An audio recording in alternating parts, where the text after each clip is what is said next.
Islamic नए साल की शुरुआत के साथ माह मुहर्रम का चांद दिखते ही इलाहाबाद का मशहूर मुहर्रम, जो कि सभी जाति धर्म के लोग मिलकर गमे हुसैन मनाते हैं, यहाँ पर 200 साल पुराने ऐतिहासिक इमाम बाड़े की कुछ विवादों के कारण जिन्होंने लड़ाई लड़ी थी, आज वो शौकत भारती जी हमारे साथ हैं।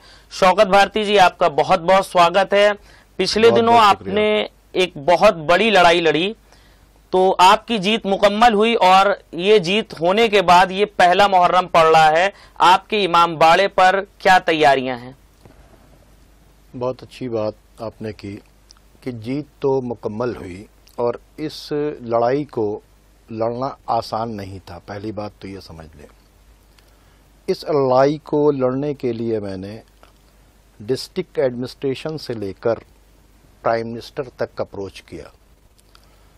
सेंट्रल वक्फ काउंसिल की इंक्वायरी सेटअप हुई, डिस्ट्रिक्ट लेवल की इंक्वायरी सेटअप हुई, माइनॉरिटीज़ कमीशन की इंक्वायरी सेटअप हुई और सब की ये जांच मेरे पास ये है। देखिए, ये है हमारे पास डिस्ट्रिक्ट इलाहाबाद में, ये जिसमें एडीएम इसके हेड हुआ करते थे, ठीक है, एडीएम है इसमें एसपीसीटी हैं, इसमें विकास प्राधिकरण के लोग हैं, सभी लोग हैं।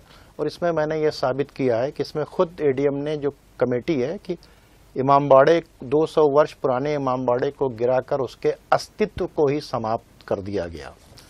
रिपोर्ट आ गई थी कब? 2016 में। मेरे साथ न्याय नहीं हुआ, मैंने लड़ाई बंद नहीं की। प्रधानमंत्री को ये चिट्ठी लिखी, उत्तर प्रदेश में कहाँ कहाँ वक्फ लूट है उसमें भी ये लड़ाई हुई, पूरा किया, रिपोर्ट सही आई, मुझे साथ नहीं दिया गया। इस लड़ाई को आप प्रधानमंत्री तक लेकर गए? सेंट्रल वक्फ काउंसिल की ये 36 पन्नों की रिपोर्ट है, ये आपके सामने है। इंसाफ नहीं मिला। इमामबाड़ा पहले कैसे था और आज कैसा है, ये यहाँ पर भी मैं दिखा रहा हूँ आपको। और ये जो हमारे विजुअल्स चल रहे हैं, इन विजुअल्स को आप अगर देखेंगे तो इस विजुअल्स के अंदर आपने जो चीज़ें दिखा रखी हैं वो सब अपने आप, आपने प्रोग्राम बहुत अच्छा बनाया है, इसके अंदर सारी चीज़ें मौजूद हैं। जो भी विजुअल देखेगा, देखिए आप लोग विजुअल्स देख सकते हैं किस तरह से ये इमाम बाड़ा पहले था और किस तरह से ये बिफोर है, ये आफ्टर है, ठीक है, ये इमाम बाड़ा। इस तरह की चीज़ों को रखा मैंने। और फिर ये जो रिपोर्ट है, आजम खान ने जो नाम वसीम रिजवी का इससे निकाल दिया था, ये है, देखिए, इनके ऊपर बहुत ही सिंपल धाराओं में 147 से 148 में हुआ था, इसमें 500-700 रुपए का फाइन है। लेकिन मैंने प्लेस ऑफ वर्शिप को बुलडोज कराने के लिए 153 है, 295 है जैसी गंभीर धाराएं में इनका चालान करवाया है, इनका भी। और वसीम रिजवी का जो नाम आजम खान के दबाव में निकाल दिया गया था वो दोबारा डाला गया है। और मुझको उत्तर प्रदेश के चीफ मिनिस्टर और गवर्नर ने, दोनों ने 1.5 साल पहले इन लोगों के खिलाफ कार्रवाई के आदेश किए हैं, लेकिन अभी तक कार्रवाई नहीं हुई। जहां तक मैंने देखा पिछले दिनों वहां डेमोलेशन हुआ, तो मेन मेरा सवाल ये था, इस बार वहां पर इमाम बाड़े पर मुहर्रम में क्या तैयारियां आप लोगों की? मैं आपके उस सवाल का जवाब दे रहा था, चूंकि मैं चाहता था कि ताकि अगर मेरा वीडियो चाहे तो एडमिनिस्ट्रेशन भी खुद देखे, क्योंकि एडमिनिस्ट्रेशन चेंज होता रहता है, उसको नहीं पता कि पिछला क्या है, तो उसको पता चले कि 200 साल पुराने इमाम बाड़े की सिचुएशन क्या है। इस मुहर्रम के आने से पहले जब 14 मार्च 2021 को इस इमाम बाड़े को पर बनी हुई कमर्शियल मार्केट को बुलडोज किया गया, उसी वक्त मैंने आलोक पांडे जी से कहा था, देखिए 6 महीने बाकी हैं मुहर्रम में, आप पूरा इंतजाम कर दिएगा। मैंने इसी 30 तारीख को इमाम जुमा हसन रजा जैदी साहब ने मेरे यहाँ बैठकर एक मीटिंग की और मीटिंग में ये तय हुआ कि अगर कोई काम नहीं होगा तो हम लोग जुलूस निकालकर प्रोटेस्ट करेंगे। तो हमको जुलूस नहीं निकालना पड़ता, हम एक बार ये जुलूस निकाल चुके हैं, आपके विजुअल के अंदर हैं, सारे एडमिनिस्ट्रेशन के लोग हैं, इनकी शक्ल देख लीजिए।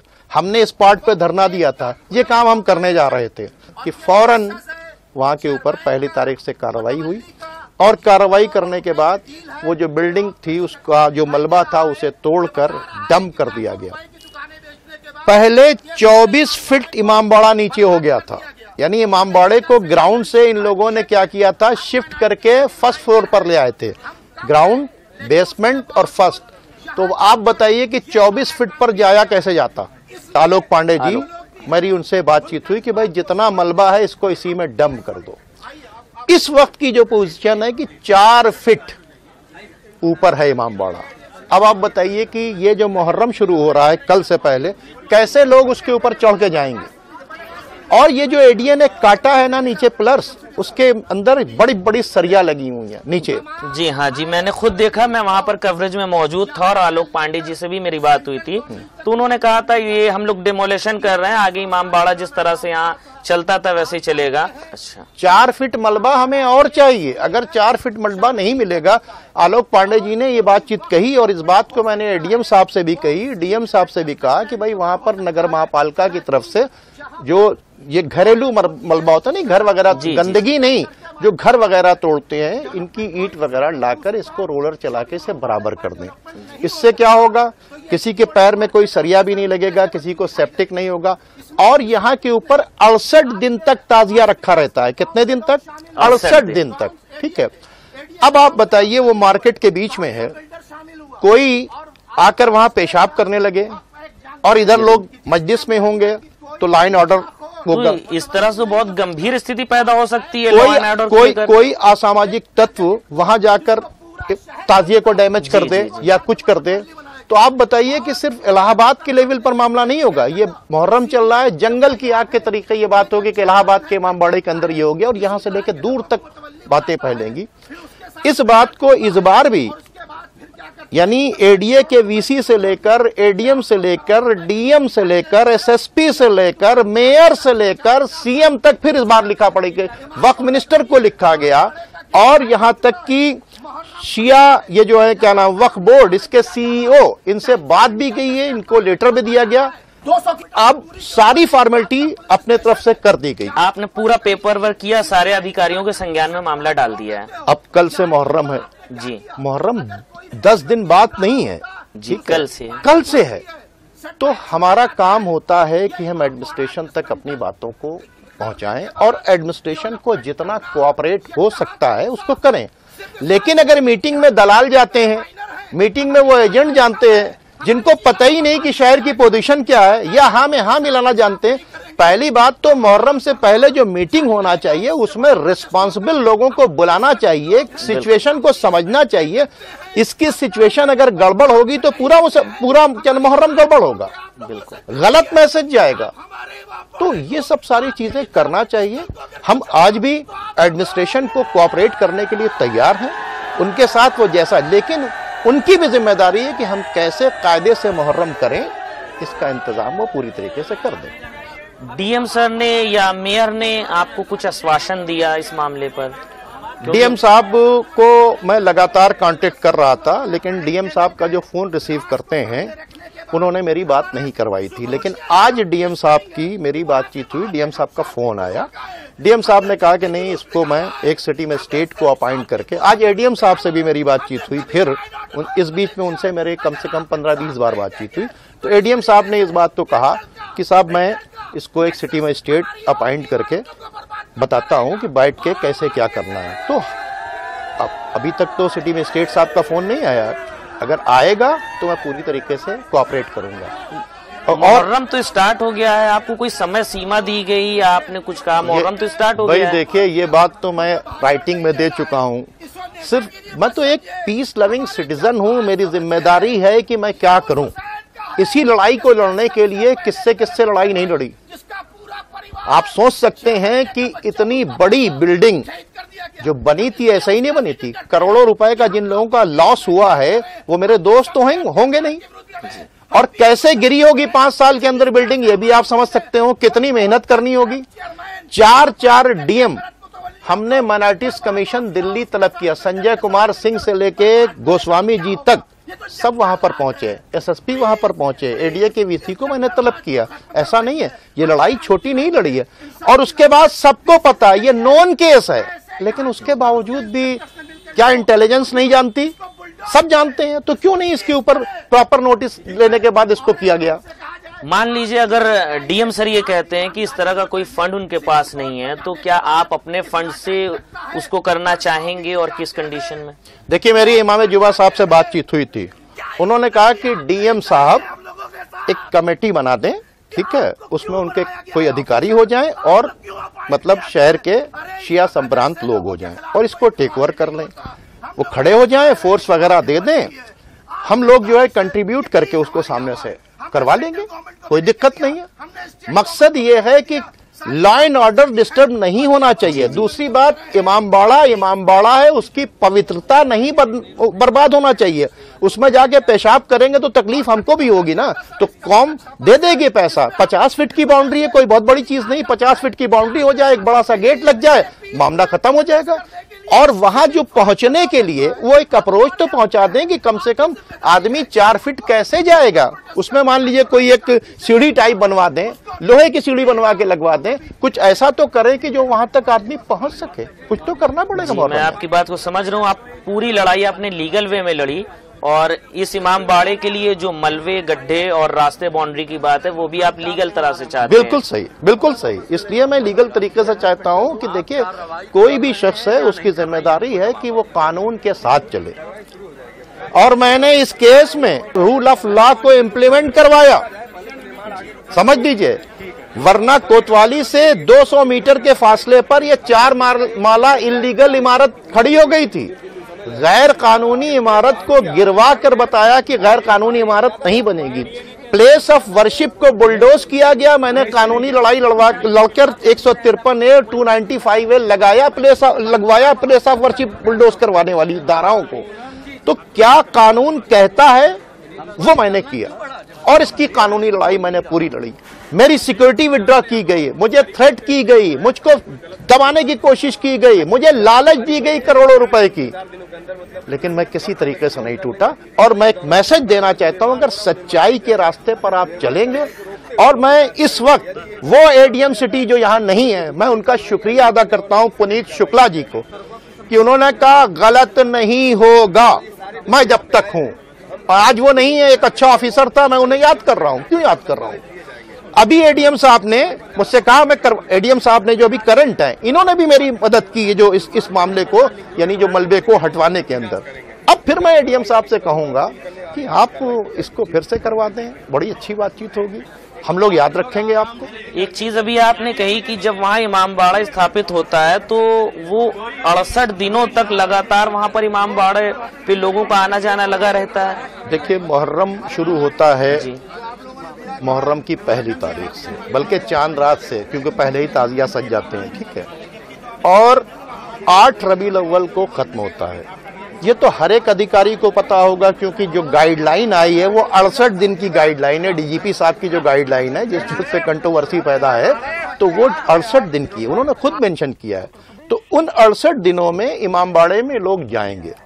13-14 दिन तक तो अभी मजलिस ही होंगे, फिर ताजिया रखी होंगे, फिर उसमें जाते हैं, फिर 40वें का जब जुलूस होता है तो उसके बाद लोग वहां के ऊपर जाते हैं।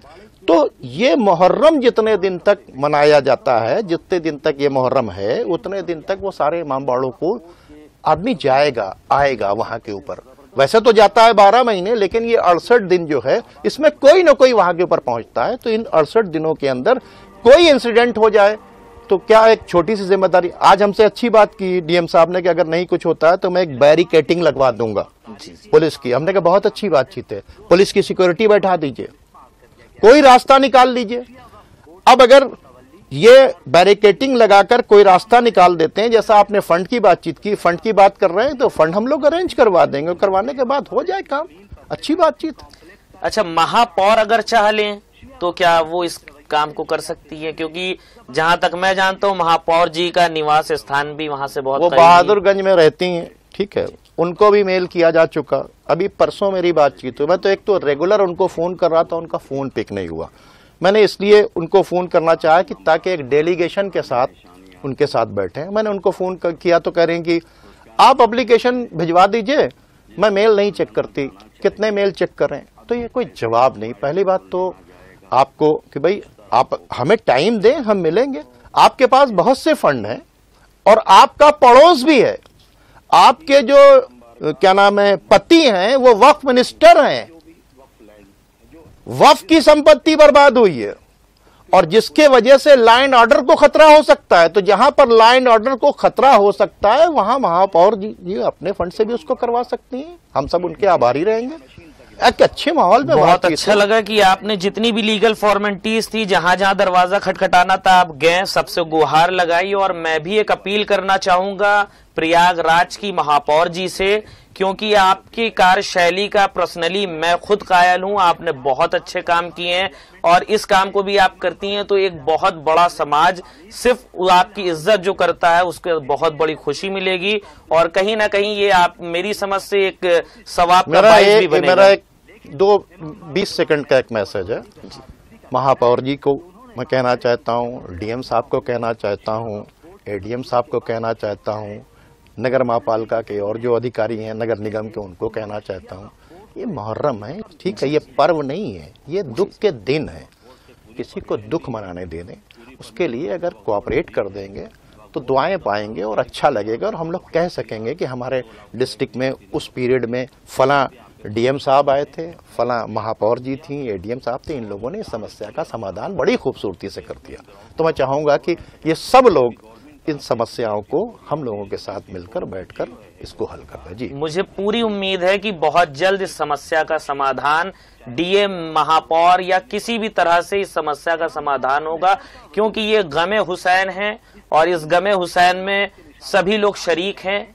पूरी उम्मीद है मुझे इस शासन प्रशासन से कि आपकी मांग को पूरा किया जाएगा, क्योंकि यहाँ पर आप एक नेक कार्य के लिए बैठे हुए हैं। शहर का लॉ एंड ऑर्डर ना बिगड़ने पाए, वहां पर 68 दिन तक ताजिएदारी और इमामबाड़ा बरकरार रहेगा, जहां पर बहुत से लोगों का आना जाना लगा रहेगा।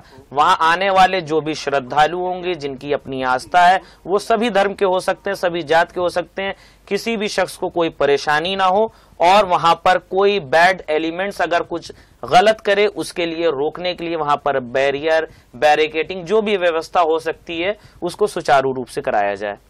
जी बिल्कुल, मैं यही चाहता हूं और आपने तो मेरे दिल की बातचीत कर दी और यही होना चाहिए। क्योंकि इमामबाड़े के अंदर हर धर्म का और हर तरह का आदमी जाता है, अपनी आस्था के लिए जाता है। वहाँ के ऊपर एक दुख का माहौल है, किसी के भी दुख में आदमी खड़ा हो जाता है। तो इमाम हुसैन का दुख हो उसमें सभी खड़े हो जाते हैं। वहाँ के हिंदू भी अक्सर आते हैं वहाँ के ऊपर, ऐसी बातचीत नहीं। और हिंदुस्तान की गंगा जमनी तहजीब रही, यही तो खूबसूरती, स्पेशली इलाहाबाद की गंगा जमनी तहजीब आप देख लीजिए कि है, तो उसको बरकरार रखा जाए। जी बिल्कुल, किसी भी मुहर्रम में मैंने देखा यहाँ पर कभी माहौल नहीं खराब होता है। बहुत से शहरों में सुनने को मिलता है, लेकिन हमारा इलाहाबाद इस मामले में हमेशा आगे रहा। सब मिलजुल कर सब त्योहार मनाते हैं और गमे हुसैन की जब बारी आती है तो हमारे हिंदू भाई भी, मुस्लिम, शिया, सुन्नी सब मिलकर एक साथ गमे हुसैन मनाते हैं।